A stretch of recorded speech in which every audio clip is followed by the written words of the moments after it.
Monsieur le Président de la République, j'assume à partir d'aujourd'hui la direction du gouvernement de la France. Sûr de l'affection de notre admirable armée, qui lutte avec un héroïsme digne de ses longues traditions militaires contre un ennemi supérieur en nombre et en armes. Sûr que par sa magnifique résistance, elle a rempli nos devoirs vis-à-vis de nos alliés. Sûr de l'appui des anciens combattants que j'ai eu la fierté de commander. Sûr de la confiance du peuple tout entier. Je fais à la France le don de ma personne pour atténuer son malheur. En ces heures douloureuses, je pense aux malheureux réfugiés qui, dans un dénuement extrême, sillonnent nos routes. Je leur exprime ma compassion et ma sollicitude. C'est le cœur serré que je vous dis aujourd'hui qu'il faut cesser le combat. Je me suis adressé cette nuit à l'adversaire pour lui demander s'il est prêt à rechercher avec moi, entre soldats, après la lutte et dans l'honneur, les moyens de mettre un terme aux hostilités. Bien, bonjour les terminales. Aujourd'hui, comme prévu, la suite du cours sur la partie 1939-1940, la drôle de guerre et la défaite. Nous avions vu donc la défaite de 1940 en quelques lignes, défaite qui avait été une véritable débâcle pour l'armée française et qui avait amené 8 à 10 millions de Français sur les routes, phénomène qu'on a appelé l'exode. Et qui a amené le gouvernement français à rapidement chercher une solution d'armistice, c'est-à-dire d'arrêt des combats, d'arrêt provisoire des combats. Et donc c'est ce personnage que vous avez écouté en introduction, le maréchal Pétain, hein, ce héros de la Première Guerre mondiale, le vainqueur de Verdun, qui va s'adresser à la radio, puisqu'à l'époque les Français n'avaient pas la télévision, hein. Donc il va s'adresser à la radio lors d'une allocution le 17 juin 1940 pour appeler, le cœur serré, comme il le dit, les Français à cesser le combat.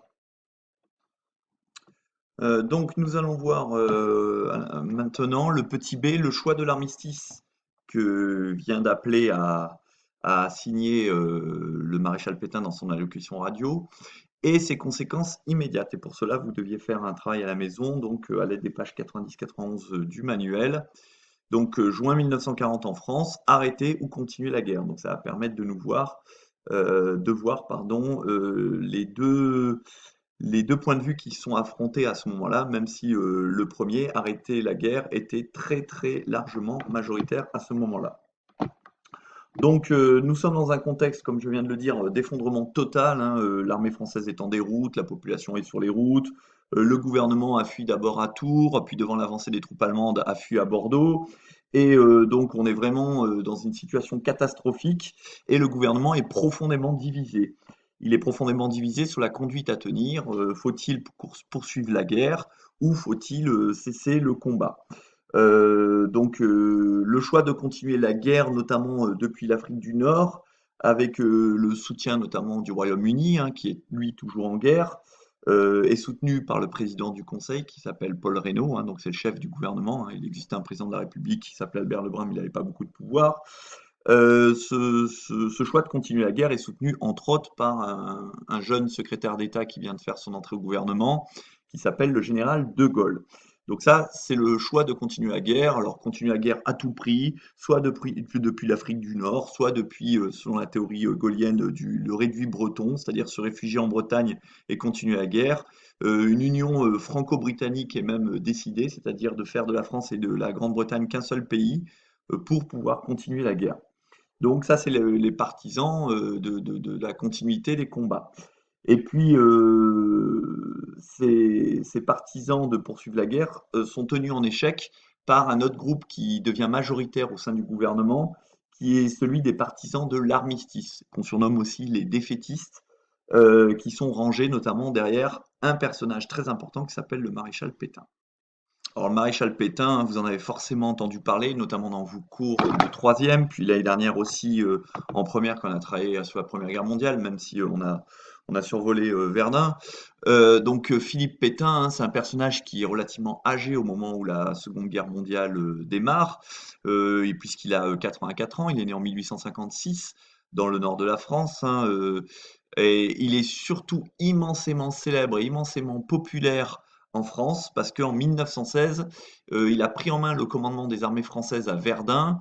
Verdun qui était une des batailles les plus stratégiques de la Première Guerre mondiale, là où les Allemands ont tenté de saigner à blanc l'armée française. Et ce général Pétain a su organiser la défense des armées françaises. La France a résisté à Verdun. Il a su également faire de Verdun une bataille en quelque sorte nationale, puisqu'il a organisé une sorte de roulement des troupes qui fait que quasiment tous les soldats français ont pu participer à un moment ou à un autre à cette bataille. Et puis en plus, c'était un général qui, à l'époque, était soucieux de la vie de ses soldats par rapport à d'autres généraux qui les envoyaient un peu au casse-pipe sans vraiment tenir compte de leur vie. Et donc, il bénéficie d'un prestige immense, hein. On dirait aujourd'hui que c'est une véritable star, hein, médiatique, populaire. Et dans les années 30, il sera ministre de la guerre, puis il est ambassadeur de la France en Espagne. Euh, alors, c'est un personnage qui est tenant de ce qu'on appelle la guerre défensive, hein, c'est-à-dire la guerre telle qu'elle se déroulait pendant la plus grande partie de la Première Guerre mondiale, c'est-à-dire on se réfugie derrière des lignes de défense et on essaye de matraquer l'adversaire à coups de l'artillerie afin de faire céder le front. Donc, pas de grandes offensives, pas de guerre de mouvement, surtout une guerre défensive. Donc, c'est ce personnage qui va prendre la tête du Conseil des ministres, hein, c'est-à-dire qu'il va être nommé Premier ministre le 16 juin 1940. Et donc, dès le lendemain, alors qu'il est âgé de 84 ans, c'est le moment où il va faire son fameux discours qui vous a accueilli en introduction aujourd'hui. Bon, je ne reviens pas sur la question 1 du parcours 1, hein, quelle est la situation militaire de la France en mai-juin 1940. Nous en avons déjà parlé en cours, j'en ai reparlé en introduction. Donc nous passons sur cette question. Par contre, vous aviez la question 2 qui vous demandait de présenter le texte et son auteur. Donc le texte, le discours du maréchal Pétain du 17 juin 1940. On vient de présenter l'auteur. Et comment Pétain explique-t-il la défaite de la France et d'après lui, pourquoi faut-il cesser les combats?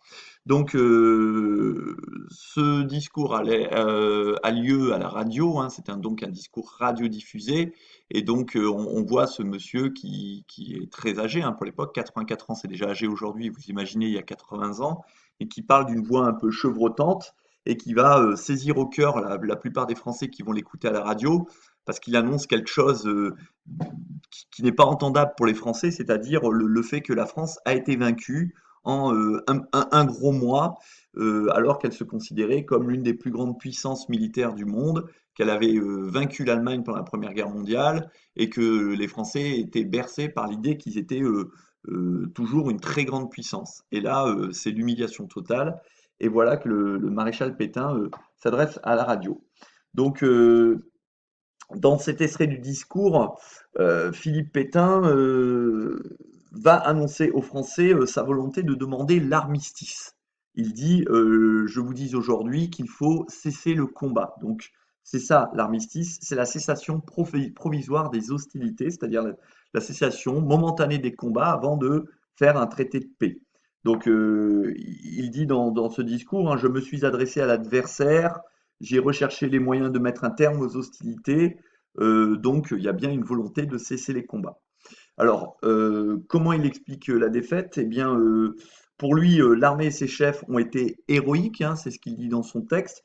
Donc, c'est une manière finalement de les dédouaner, hein. Donc, en gros, ils ne sont pas responsables de la défaite. Et lui-même est un ardent défenseur, en plus, comme on l'a vu dans sa biographie, de la tactique de ce qu'on appelle la défensive, c'est-à-dire de se réfugier notamment derrière les fortifications de la ligne Maginot, ce qui a été le cas pendant toute la drôle de guerre, et d'attendre patiemment que les Allemands finissent par nous attaquer pour enfin réagir. Donc, pour lui, la France a tout fait pour résister et finalement a également rempli ses devoirs par rapport à ses alliés, car normalement, la France n'avait pas le droit de signer un armistice séparément de l'Angleterre. Euh, il était prévu que les alliés ne renoncent pas tant qu'il n'y a pas un accord entre eux pour que l'un d'entre eux puisse renoncer. Donc lui, il estime que la France a rempli ses devoirs par rapport à ses alliés, alors que normalement une paix séparée était impossible. Mais il justifie la défaite de la France en disant que l'ennemi est supérieur en nombre et en armes, hein, c'est ce qu'il affirme ici, hein, l'ennemi, mince. C'est ce qu'il affirme, pardon, voilà. Ici, nous avons perdu contre un ennemi supérieur en nombre et en armes, hein. Donc c'est une façon de justifier la défaite, de dire finalement nous avons perdu, mais c'est logique, l'ennemi était plus fort. Euh, donc pour lui, c'est inévitable, la France doit cesser le combat, donc tout simplement parce que l'ennemi est le plus fort et que finalement ça sert à rien de résister. Donc finalement l'armistice va être signé le 22 juin à Rotonde. Alors Rotonde, c'est près de Compiègne, hein. Compiègne, c'est une ville au nord de Paris. Et pour la petite anecdote, Rotonde, c'est exactement le lieu où avait été signé l'armistice du 11 novembre 1918, donc l'armistice de la Première Guerre mondiale. Celui-ci avait été signé dans le wagon du maréchal, du général Foch à l'époque. Et eh bien Hitler, rappelez-vous, dans Mein Kampf, souhaitait prendre sa revanche face à l'ennemi mortel qu'était la France. Eh bien, il va exiger que ce wagon qui était à l'époque exposé dans un musée soit sorti de son musée, soit remis exactement dans la même clairière à Rotonde, et que soit donc signé l'armistice contre la France, qui était le moyen finalement de montrer au monde entier qu'il avait pris sa revanche, hein. D'ailleurs, la presse internationale est convoquée, hein. Les journalistes américains sont là, les journalistes espagnols, les journalistes russes sont là pour prendre des photos, pour filmer, pour retransmettre l'humiliation française. Donc cet armistice est signé à Rotonde. Et pour la petite anecdote, une fois que cet armistice sera signé, eh bien Hitler va faire transporter le wagon dans lequel a été signé l'armistice à Berlin, où il va être exposé aux yeux des Allemands, qui pourront ainsi voir le lieu de l'endroit où l'Allemagne a signé une revanche éclatante.